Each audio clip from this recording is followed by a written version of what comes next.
स्थित Nehru science centre में मौजूद हूँ। भारत का जो मिशन मून है चंद्रयान 3 वो सफल हो गया है। मेरे साथ प्रोफेसर एमएन वाहिया मौजूद हैं। प्रोफेसर वाहिया, कितना ऐतिहासिक क्षण आप इसको मान रहे हैं और भारत के लिए कितनी बड़ी उपलब्धि है? ये भारत का ये बहुत इम्पोर्टेंट है, हिस्टोरिकल भी महत्व का है। ये भारत ही नहीं पूरी मानव जाति के लिए महत्व का है, क्योंकि अगर हम साउथ पोल को चंद्र का समझ पाए तो आगे जाके वहाँ रहना हो, वहाँ से फैक्ट्री वगैरह लगानी है, हर चीज़ में काम आएगा। तो जो चंद्रयान 3 जो डेटा देगा वो पूरी मानव जाति के लिए बहुत महत्व का रहेगा और वो भारत के मिशन से आया है, इसके लिए भारत का भी उसमें भाग रहेगा। और जब भी अब चंद्र पर मिशन जाने के होंगे तब भारत का भाग महत्व का हो जाएगा, क्योंकि भारत, अमेरिका और चाइना 3 ही कंट्रीज हैं जो मिशन भेज सकती हैं चंद्र पर। आज इस ऐतिहासिक क्षण के बाद, अविश्वसनीय क्षण के बाद इसरो का जो वर्चस्व पूरी दुनिया में बढ़ेगा। बिल्कुल बिल्कुल, उसका मान बढ़ेगा और बड़े बड़े कोलैबोरेशन में इसरो का भाग आएगा। तो जैसे आर्मेटिस वगैरह जो अमेरिका कर रही है, उसमें 2 ही कंट्रीज ऐसे हैं, भारत और अमेरिका, जिनके पास चांद पे जाने की टेक्नोलॉजी है।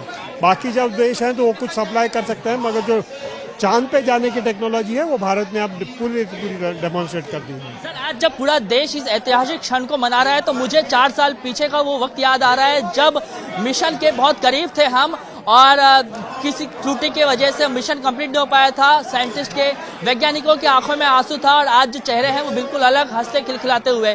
सर, क्या इन 4 सालों में उन वैज्ञानिकों की तरफ से जो मेहनत किया गया है उसको आप कितना श्रेय देते हैं?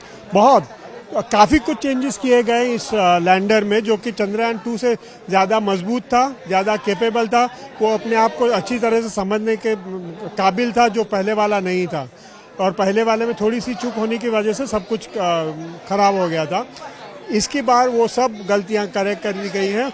उसको खुद को इतना सेंसर वगैरह ज़्यादा लगा के उसको बराबर उतरने के लिए सक्षम किया गया था और वो मेहनत दिखाई दे रही है। अंतिम सवाल, अब चूंकि जो चंद्रयान 3 है वो चांद के सतह पे जो लैंड कर चुका है, अब चांद के कौन कौन से रहस्य जो हैं अब हमें जानने को मिलेंगे? तो पहली बात तो यह है कि ये जो पानी है, चंद्र पे पानी का स्रोत है, उसके नजदीक उतरा है। तो जमीन के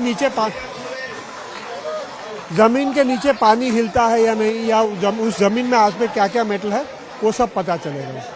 धन्यवाद हमसे बात करने के लिए। तो ये प्रोफेसर वाहिया थे, इन्होंने साफ तौर पे कहा कि जो चंद्रयान 3 का जो ये सफलतापूर्वक अभियान हुआ है, ये बताता है कि भारत जो है वो पूरे विश्व भर में उसने नया कीर्तिमान स्थापित किया है।